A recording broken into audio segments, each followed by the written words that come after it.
Hi, everybody. Welcome to an episode of Finding Her Voice. Hello, hello. My name is Mary, I'm Shantece. and today we're going to be talking about the Genesis. This is our very first podcast. What are we about? What are you listening to? Who are we? Who are you? Who am I? We're females, if you haven't guessed. We are mothers. We are veterans. We're badass bitches. Some people would say that I am part of a alphabet group, so you take that as it is. I get it. I was like, what are you talking about? Okay, yeah, I am a supporter of the alphabet group. Yeah, so what is the point of this whole podcast? Well, finding her voice is kind of my own personal journey. I am currently still transitioning out of the military right now, and I love my service that I did for the country, but I am not going to lie and say that the end was picture perfect or what I imagined it to be. Mm-hmm. And so because of those things, it has led me down a really dark path that I am still currently working through. My life is not perfect, and that was just kind of the voice. That was the point. I want to give a platform for women to speak your truth. So whatever has happened to you, it's a safe space. You can tell your story. It can be anonymous. But just so you know that you're not alone, it's a place for that. Number two, I want to also talk about resources, the things that I'm currently trying as I'm going through my journey right now, as I'm navigating my trauma, and as I'm navigating my life. I'm trying to figure me out. I'm sure most of us are still trying to figure us out. What about you, Shantece? I think like you're constantly trying to figure yourself out through life. Like if you're not, I just can't imagine a time when you're not.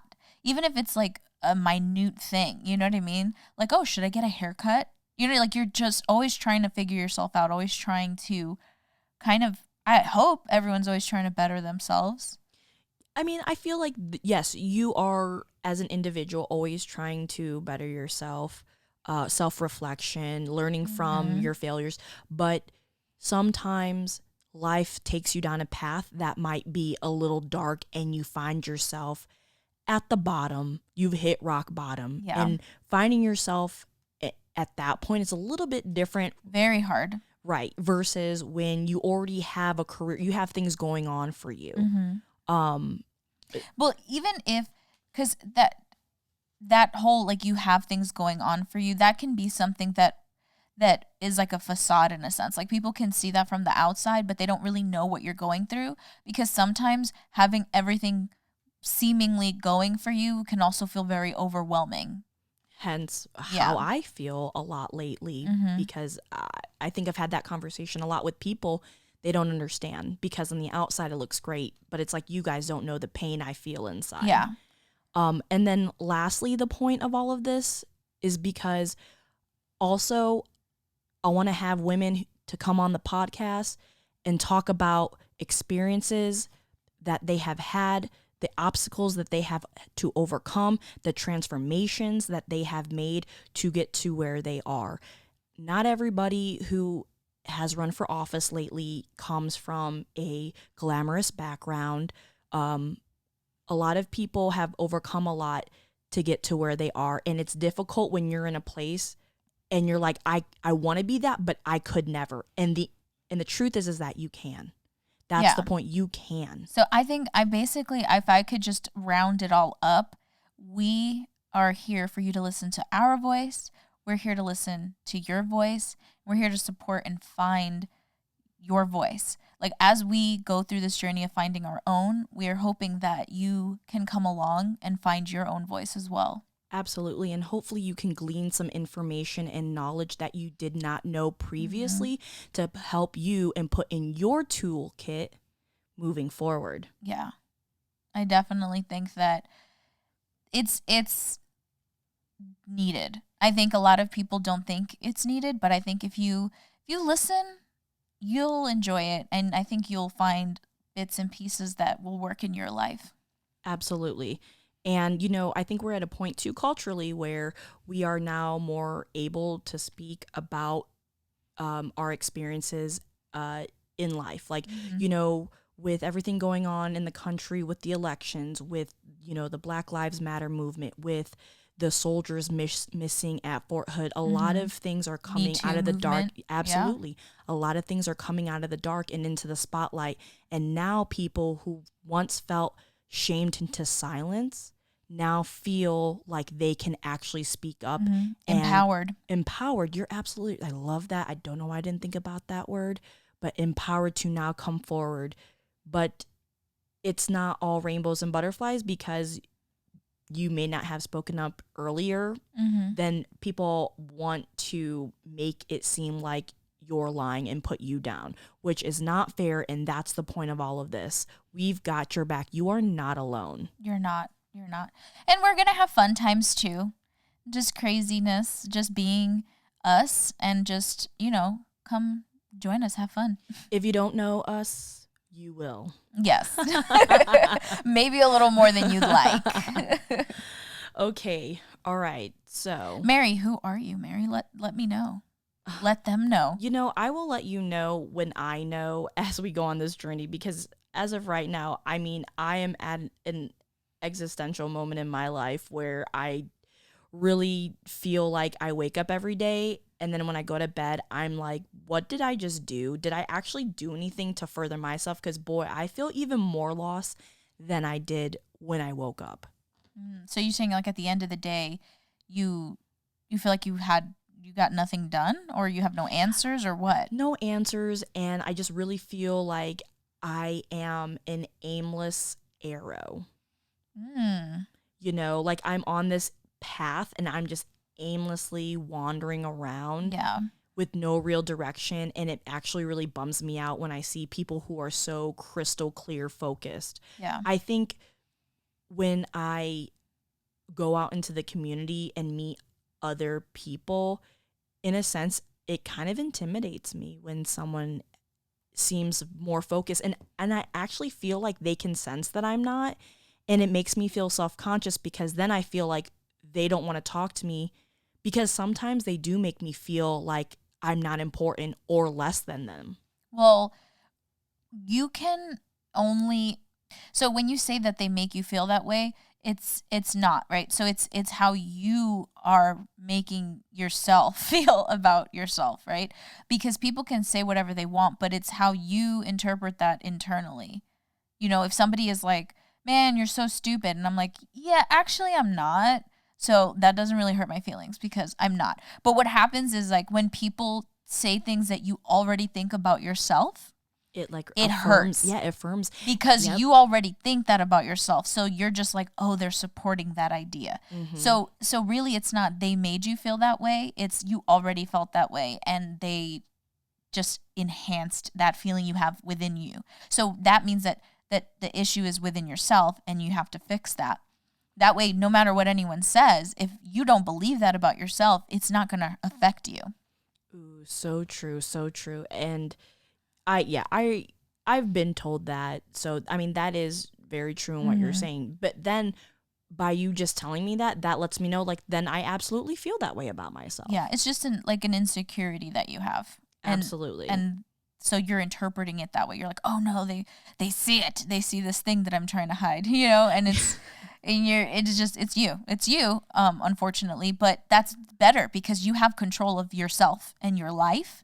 You can't control others, but you can control what goes on in your life and how you choose to be affected by the things around you. So that's better. That's better than actually having somebody do something to you, because you cannot stop other people really, from what they do and choose to do. So that's a really powerful concept that I hope throughout this whole journey we really dive deep into, because this whole idea of, like perception and mind over matter Yeah.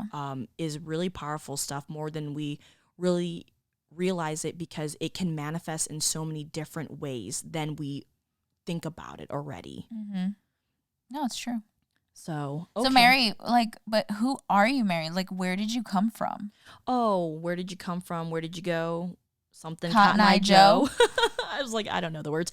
Well, I am a first generation, and I grew up in the Midwest. I grew up in Ohio, and I'm the youngest.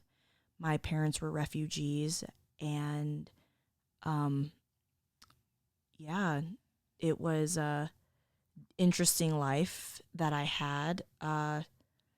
Yeah, what else do you want to know? I am a Aries Taurus Oh, because that means a lot to me. yes, it I does. always have to know. Forewarning, I always have to know what sign you are. It's not even like I know anything about astrology. Like, let's just put that out there. I You just ask, need to know. yeah, You I need just to need to know. label people. Yeah, so I don't know anything about that. Yeah, I don't know. Who are you, Shantese? I am from New York, the city, because apparently that is the next question people ask me when I say New York. They're like, the city or somewhere else. I'm from New York City.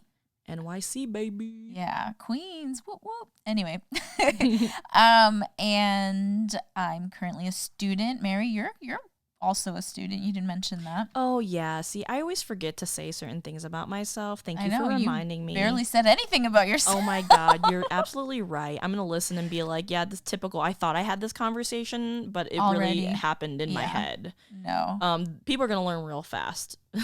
She's kind of all over the place, but that's why we love her. It's because I have ADHD, See, bish. you I'm just didn't say kidding. that either. See, look at that. um. Anyways, what did you ask me? I'm just kidding. No, so yeah, I'm a student and I am from the East Coast and I was also in the military and yeah, I'm just here having fun. Like I honestly think that this is fun. Even if sometimes we can get a little serious, it's still like really relieving and it feels really good. Oh, so what branch of service were you in, Shantice? I was in the Navy. What branch of service were you in? I was in the Army, and so why do people in the Navy have their last name sewn on their pants? On their pants? Yeah. Well, we have our names kind of on everything that we own. Yeah, but one of the things I remembered is like, do you have your last name sewn on your pants too? Is it just because Well, it won't because get lost? yeah, so a lot of times, especially like in boot camp and stuff, you kind of do all your laundry together. Like you throw all the uniforms together because they have to be washed a certain way. They can't be washed in like regular washing machines, supposedly. So when you're throwing all of them together, it's easier to separate it if your name's already on it. Do you think that the Navy could cut a couple of your uniforms that they issue you? Because I swear the Navy has the most uniforms out of everybody. You know, we don't have that many. We have 3 uniforms. So we have like Your whites. so we have 4 uniforms. So we have our dress blues, our dress whites. So the whites are in the summertime. Yeah. Dress blues are in the winter. They're made of different materials so that you're not dying or freezing to death. Then we have our dress whites, our dress blues. We have our regular like service uniform, like NWUs, whatever. I don't know if that's what it's called everywhere else. Then we have the coveralls, which we use only when you're on a ship I thought and that was your you're poopy suit. on your deployment. Poopy suit. I don't know. That's what I thought it was called. No, we wear coveralls when we're deployed, when we're on the ship. So Okay, only. But then my question is that do you think that the Navy could cut back on your uniforms they issue you? Do you really need 4? I guess it depends on the events. I don't think we really need the coveralls. I think we can just wear our NWUs. Like I don't know why we have the coveralls really. I look like a mechanic. I don't know when I wear them. They're really weird. And then you have to like fully undress to go to the bathroom, which Yeah. is so annoying. And like the ship floors are so gross in the bathrooms. So like at least I did. I would always have to like roll up my sleeves so they wouldn't hang and touch the floor when I went to the bath. It was just really annoying. I would get rid of that one if I had to get rid of one. Okay. But I don't wear dress blues and whites. They just changed it now that men and women wear the same kind of, Cracker Jack sailor uniform for the dress blues and whites. Before, women just had like one dress uniform. but now everyone's wearing the same one. So before that, since I didn't have to deal with it, I only had one dress uniform. It didn't really bother me between the blues and the whites. Yeah, I just know that the Navy had a lot of different uniforms, and I was like, okay, when we talk about budgets, are like, do we really need that many uniforms? Because I mean, but we buy them, so they don't issue it to us. Okay, but you buy them, but they also give you a clothing allowance They as do. well. So really, they're still paying for it. Not really. We pocket it. No one buys the uniform. Well, like, you're not gonna go buy it every year. Yeah. Well, I don't know who I was having this conversation with, but I was just kind of like, you know how like you listen to the news and they're like budget cuts, you know, to potentially to the military, and I laughed because it's like when you're actually in the military, when you hear budget cut, it's like budget cut personnel. It's not like budget cut trimming the fat of things that you don't need. So they waste so much money. Like, I remember this one time, so if you don't use your entire budget, right, then they give you less the next year. So we had like a bunch of money, or some money, not a bunch maybe, but some money left over. And my shop, they were like, oh, you know, what should we get or whatever. We got this obnoxiously huge, like, big screen TV. Like, I think it had to be like a 70-inch television for the shop. But then we were not allowed to watch it because otherwise it looked like we weren't doing work. So we had this ginormous television for no reason, just because we had to get rid of like some funds. And I'm like, this is why we're running out of money. Like, this is what you guys are spending your tax dollars on. I hope you know. Right. A TV we can't watch. You know, let's help educate the public if you haven't been in service. You know, like maybe this might turn into like an informational network as well. Maybe. Yeah, I mean that just really makes me laugh. But you know what? Yeah, I've had some really great moments while I was in service. I've met some really great people who I still keep in touch with, probably some of my bestest friends. Yeah. To this day. Like really, I like, made great friends. Ride yeah, or die. for sure. But you still have those jerks that you just kind of like don't really like, might look the other way when a car comes, you know? Yeah. Ooh, that sounds bad. That does. But no, I mean, yeah, that's really anywhere in life. But no, I definitely met some really amazing people. And like, I would say like the only other time that I felt so close to a group of people was probably like back in high school, you know, like when you just had your little clique of friends and you just always hung out with them all the time. Well, I felt like as an adult, I missed that, like that friendship and having like that group of friends. And then being in the military, it was like you bond so quickly. It's insane. Like you bond so fast with these people because you're all like going through it together, and it's like an experience that no one else understands but that group of people with you. So that's the interesting thing, because when you get out and you start to be involved in one of the many veteran nonprofit organizations, you know, you realize that we all are our own individuals, but the one common thread that weaves us all together is our service. And even though we might be different, that one thread is like the commonality, and, you know, like it's still that kind of like camaraderie. Yeah. No, I definitely can see that. And it's weird because when I did leave service, like I had like a bitter taste in my mouth, and so I really wanted nothing to do with anything military related. Like I never talked about it. I never introduced myself as a veteran. I never. How did I find out you were a veteran brought it up? How did we get on that conversation? I think like when you became my mentor, that's a whole nother story, like how we actually ended up meeting. But when you were assigned as my mentor, and I think you mentioned being a veteran, and so then I was like, oh, well, yeah, I'm a veteran too, because I feel awkward. Like if I don't say anything when you're talking about it, and then somehow you realize later on that I am, it's like, well, why didn't you say anything before? So I think that's how it happened. I think you mentioned it, and then I was like, oh yeah, me too. But I feel always so awkward talking about it to people. Like I don't know why I get like anxiety when I'm like, oh no, now I'm gonna have to talk about it.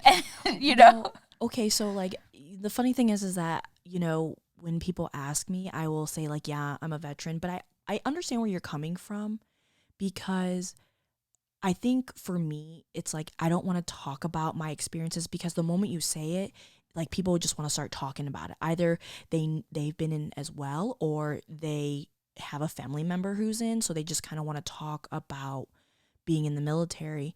And I experienced trauma as well in the last few years of my service. And it's the reason why I got out. And it's the reason why when I did get out, I was in a black hole. I'm still kind of in the black hole because I'm still trying to really process everything that happened to me. Yeah, it takes a lot of time. But yeah, I didn't want to really talk about it. I didn't want to dive into the details because I was really afraid by diving into the details that it would really bring up stuff that I was not like you're ready. picking at the scab. Right, and I was not ready to deal. I just wanted to lie to myself and just pretend and just get through college. Yeah, see, that's kind of, I think, what happened is, like, I was so upset that I just wanted to block it out. Like, I wanted to pretend that, like, it never happened, that it was, like, not a part of my life, you know, like, just not talk about it at all. And it's just always so awkward when, because another thing is that most people that I have talked to have, like, the kind of really super clean, you know, glorified American soldier, like, you know, doing everything for the flag, and oh my God, you know, like, they have this, like, persona that they imagine all military members are like, or how the military is, and, like, so patriotic, and and it's like, yeah, that's not my experience. And so, like, I don't like lying, so I am, like, caught in this sort of, like, rock and hard place where I'm like, do I just lie and tell them what they want to hear, or tell the truth and then have them, like, look at me all crazy or whatever, you know? It's like it's such a dilemma for me that I just try to avoid it by just not ever saying it. I actually know a handful of other people in the science community that you don't know are veterans because they also feel ashamed for like how they got out, and so they don't even want to talk about it, so they don't even mention it. They will not admit to you that they were in the service. So I'm really curious now because I want to create a survey and I want to know what the results are. Okay. I want to create a survey and I want to know what percentage of people feel comfortable when someone says thank you for your service, right? I Like hate how that. okay, but I want to know. Yeah, no, I'm just saying I hate totally want to have like a survey about that because I'm really curious, and I'm like specifically very curious to like have the data breaking down to like male or female. How do you feel? I don't know. Do you think it's relevant whether or not you were an officer or enlisted? I definitely think it's relevant. So I want to know, I want to have that kind of information. I'm super curious now because the more I talk about my experiences with other women, I'm telling you, I never realized that a lot of us have left with a part of us not in the best way. I did not articulate that very well. I have noticed a lot of women leave the military proud, but also a part of them feels either stifled or ashamed. Okay, I can see that. I think like, no matter how long you served, I definitely think that it's a huge part of your life and a part of who you are and who you become. I think I'm definitely a different person after the military than I was before the military, good and bad. One of the good things is, like, I realized how much I can actually handle. You know, if you had asked me before the military, you know, if you gave me hypothetical scenarios, I would give you one answer.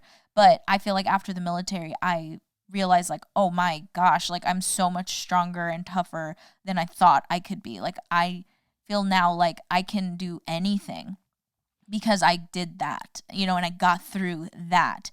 And so that's, like, a good part of me that I feel like, you know, has changed, has gotten stronger. But then there's also a part I feel was taken away from me, that, you know, is just part of, like, it is a sacrifice. It really is. No matter what job you had, I think just being in the military alone is definitely a sacrifice. Absolutely. And that was really well spoken, you know, like, because even though I'm going through what I am going through right now, I also agree with you. I came out with a lot of tools in how to cope in the world. It definitely helped me gain my confidence as a leader. But it also, you're right, there were some aspects of it that maybe took a little bit of my confidence as well. Um, but yeah, I mean, there's also the good and bad. That's with anything in life. That's with right? anything, yeah. That's with anything. But I have noticed that I unfortunately feel it's disproportional for the female population than it is for the male. And that's what I want to highlight. I'm not trying to crap on the military because, I love this country. But I don't want to keep on living my life as if there's not negative things going on culturally in the service. Well, let's put it this way. This is how I see it. The things that we experience or the things that are currently happening within the military, right, is it's you're taking it's sort of a social experiment, right? So you're getting people from all over the United States, even some foreign people that come in, right, because they can get a green card out of it. Right. But you're taking people from all over and you're putting them together. And what you're basically doing is like you're seeing a snippet of the entire country. So if things are happening in the military, they're happening in the country. That these people didn't come out of nowhere, or these ideas or these thoughts or these words or these feelings didn't come out of nowhere. So it's almost amplified in the military, even though they do try to kind of brush it under the rug. Everything is a little more amplified because you're taking all of these people from everywhere, from different walks of life, and then you're squeezing them in small spaces and you're grouping them together in these, like teams and groups and things where they're being put in a situation where you have to trust this person. You have no idea who this is. You know what I mean? Right. Like it's very intense. And so everything's just amplified. So anything that you see as a problem that is occurring with humanity in the military is happening everywhere in the country as well. But because it's diluted out in the country, you know what I mean? Like around the country, it's a little more diluted. You think it's like not happening, that it's a military problem. It's not a military problem. It's a country. Yeah, it's a cultural problem. Yeah. Absolutely. You are just speaking my mind right now. Ooh, girl, that's what I'm here for. Do you read minds? I try not to, I have enough thoughts in my head that I'm good. That's so funny. Okay, so should we do random Let's questions? do a little, since we don't know how to talk about ourselves, we will as time goes on. You'll learn more about us. Okay. So let's start off with, all right, Mary, who's your hero? Ooh, my hero. Wow, Captain Planet. Captain Planet? He the hero. He is our hero, yeah. I don't have one. I don't really have a hero, but yeah, that was not a very interesting answer for me. Okay, well I feel like why Captain Planet?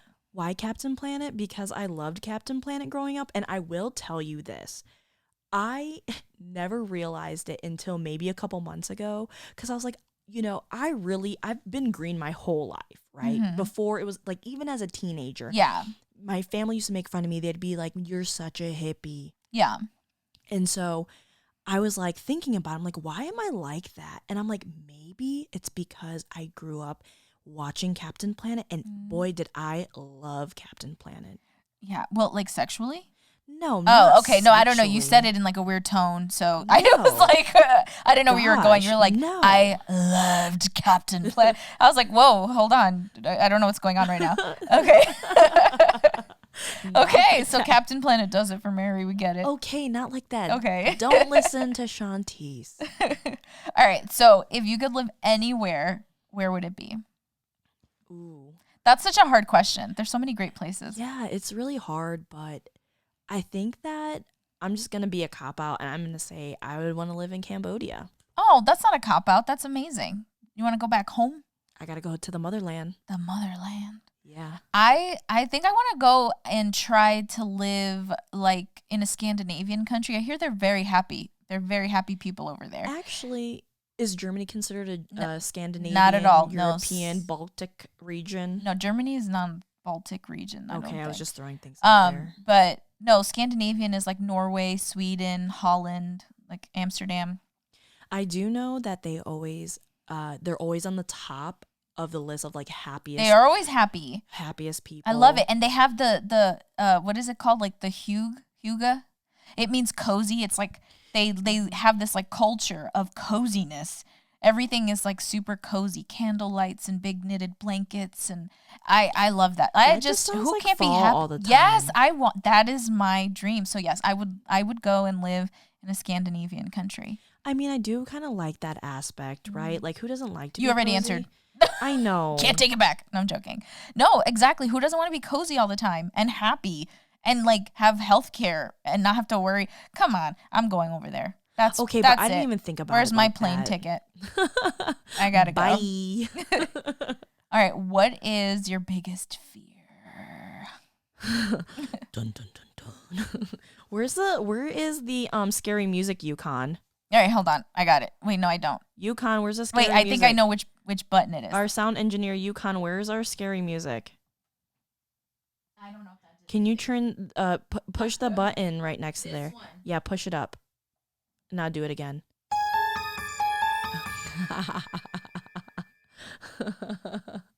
Okay, so It's like that game like what was it Simon Says, the little game where you had to hit the different buttons and Yeah. remember the pattern? yeah, it's Simon. Simon, yeah. So that's what that reminded me of because Really? I was like it was the blue button and I was right. It was the blue button. So I remembered. Okay. Well, What's your biggest fear? good for you on your memory. Okay, so Right, my biggest fear, honestly, probably failing. Failing to achieve Ooh.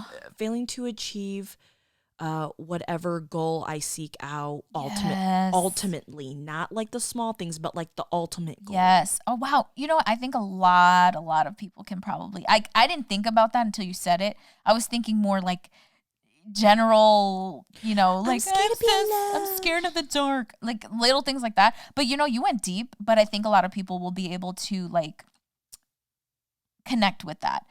And along those lines, since you said that, I was like, you know what? You're right. I have a fear of disappointing people.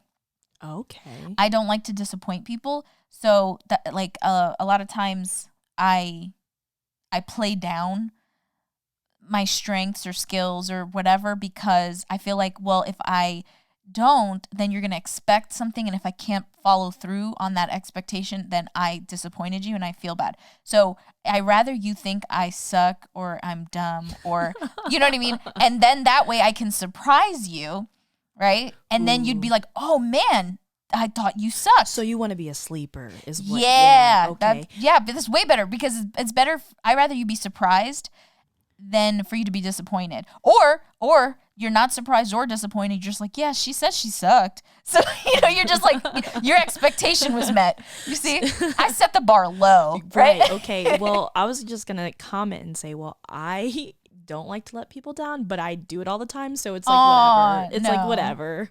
No, see, I don't. So I set the bar real low, and then there's only up from there. So that's my fear. I don't want to disappoint people. Okay. Okay. Yeah. All right. What's your sign? What? You never told me what your sign was. Oh, I'm a Sagittarius. A Through and through. I guess I'm not a cusp baby. I'm a Sagittarius. Do you believe in ghosts? Yes. Do you believe in aliens? Yes. Okay. I was going to say something really stupid. Like, do you believe that aliens Are abduct ghosts? people? No. Do you think crop circles are legit? They're a legit thing. Do I think aliens made them? No. I don't think so. I don't know, maybe some of them, but I also have seen like evidence that people can also in a night make crop circles too. Okay. It's a really cool way they do it too. But anyway. Okay, what motivates you to work hard? I would say, okay, I'm really competitive. Oh, So, okay. it plays into the whole fear thing of not being able to achieve my goal. Mm-hmm. And so what motivates me is to reach that goal. Like whatever goal I set, it becomes something I, in a sense, obsess over Yeah. because I am a workaholic and I have a really hard time with life, work balance kind of thing. So yeah, so that like that being afraid to fail really is that driving force of like Mm-hmm. why I have a tendency to maybe overachieve. Yeah. I was going to say that my fear of disappointing people is that. So whether it's like I don't want to disappoint my boss or my coworkers or my professors or you know what I mean, like I always feel like I'm never doing anything for myself, but for others. Like I'm like But that sounds so draining. it is very draining, but and I hate it sometimes because sometimes I'm like, oh, why do I even care? But then I realize like I don't care for myself. I care that I don't disappoint these people who are expecting something of me. And so that's what pushes me. I make myself obligated to do things for others so that I complete them because actually I'm lazy at heart. Like I am the laziest active person ever. Like You know, I think you're okay. I have actually heard that from somebody else who is like a big procrastinator because it's like the fear of letting people down. And I just kind of thought to myself, like, I'm afraid to fail for my own self. I've kind of really let go of caring what other people. I'm Yeah. that's just where I'm at in my life. You know, I No. used to be Yeah. where you were, but now I'm like now I just don't I can't I'm afraid to fail myself. Yeah. And so Oh, now I don't like care. so like F everybody else. Yeah. Like unfortunately it's about me. No, and I mean I see that. I'm I don't know. I'm really lazy. Like if I was left to my own devices, I like just doing nothing. That's great. And but I make myself obligated to do things. It's the only way I'll get out of the bed. Otherwise I'll just stay in there all day. So what makes you laugh the most?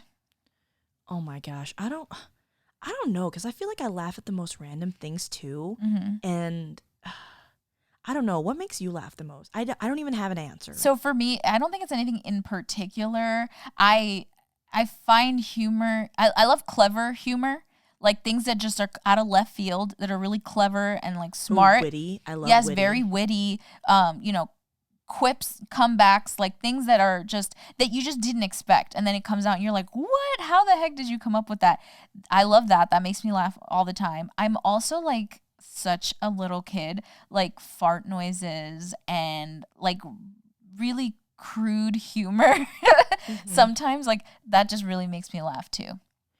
Yeah, I mean, I just really can't put my finger on the things that really make me laugh because I think that I kind of have this ability to just find humor in almost everything. It's in a sense a coping mechanism that I have. It's like I can find humor and people are like, "Why are you laughing?" It's like Yeah. it's because it's the only thing I can do. It's the only thing I can do at this moment. It's It's like just laugh so you won't cry. right. It's made me like like laughing and crying at the same time. Yeah. Who knows? Oh, Mary, that's so sad. All right. Okay. Would you rather ride a bike, ride a horse, or drive a car? I would rather drive a fast car. Girl, you know I love That's cars. true. I would also rather drive a car because I'm lazy and I don't want to ride a bike because I won't get far. Okay, I when you say have bike, tried to ride a horse before. Um, didn't really like it. you know, I it was the scenario. I think maybe if I tried again in a different scenario, I might like it. Um, and driving a car, like I just love listening to music, so I love going on like road trips because you get to just like jam out for hours. Do you know how to drive a stick shift? I do not. Okay, so then you haven't really driven. No, that's again, let me highlight I'm lazy. The least amount of work I can do, the better. Okay? When So you said bike, are you talking about bicycle or motorcycle? it said bike. I Okay, don't so it know. can It's be like a interpreted whatever. bicycle, I'm Okay, assuming. this is kind of gross, but I just have to throw this Why do out you there. ride a motorcycle but drive a car? Because Dead silence. I- Like it's like, wait, what? But you know what I mean? Because I feel like a motorcycle is more like a car than a bicycle. So it's like you should be driving a motorcycle too, in a sense. Whatever. it's semantics. Yeah, it is. I go off on these weird I little just have to say tangents. this because this is really random about the horse thing. I just have to put this Okay, out go there. ahead. Okay. So I actually have found out from people who ride horses that like people sometimes get off on riding their horse. Oh, you mean like they get aroused?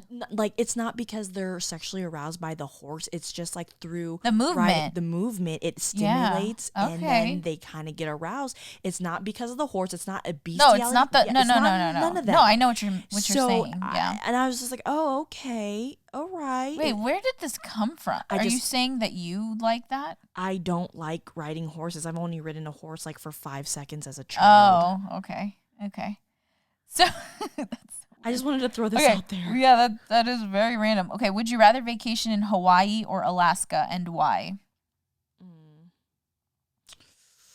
Well, I've vacationed in Hawaii before, Same. so I would have to pick Alaska because I've never been there. I've also never been to Alaska, but I also really, really like cold weather. So, oh, and I want to see darkness for 6 months. No, I don't. Yes, I do. I love the night. No, see, my ancestors come from near the equator, and I need the sun. I don't. I'm good. I suffer from SAD. You need like the vitamin D kind of Like thing. I haven't been diagnosed, but I just No, a lot of people. I That's a swear, natural thing. I swear, I like when it goes from sunny to Dark all the like time, gray. I'm just No, like that's my a energy normal thing. level's low. Yeah, that's a normal thing. A lot of people suffer from that. There's a really good episode of there's this show. Oh my God, what is this show called now? I'm gonna be. Is it a medical show? Is it what? It was on Comedy Central. They don't have it anymore. It was two girls. Gosh, I cannot remember the name of the show. Strangers with Candy? No, what? No. I'm gonna cough. Sorry, I don't have COVID. You have to say that now. It's like a disclaimer. Okay, that's so true. Have you ever coughed in your mask and you're like, that was disgusting? I've sneezed in my mask and inhaled my own sneezy Ew. dust particles, I guess. I don't know. Okay, do you have any more questions? You know, I have a lot more, but I think we're good. I think we're good to stop here. Yeah, we don't have to ramble that long. No. Okay, so next episode, we're going to be talking about dance movement therapy with Miss Ramanda. Woo! So stay tuned, because if you don't know what that is, well, you're about to find out. Bye, guys. Bye. Like our podcast.